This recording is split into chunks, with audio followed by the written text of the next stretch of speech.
I'm Louise Harris and I studied chemical engineering with a year in Europe at the University of Manchester between the years of 2014 and 2018.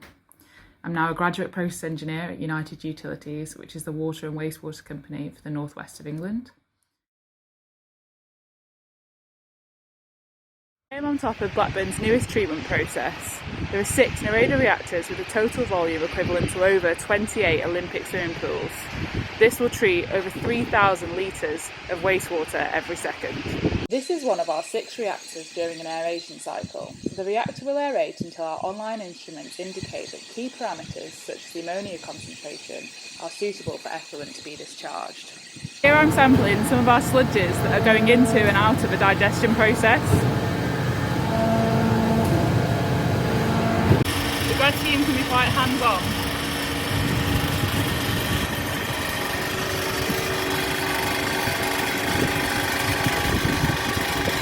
But I'm not always out in the field. I spend most of my time at my desk carrying out design calculations, analysing data from our online instruments and lab results, diagnosing performance issues at treatment works and looking how to optimise processes.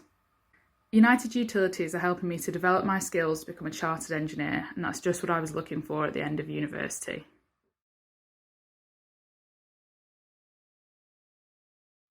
My advice to current students would be to master the fundamentals. When you've got that, everything else will come a lot more easily.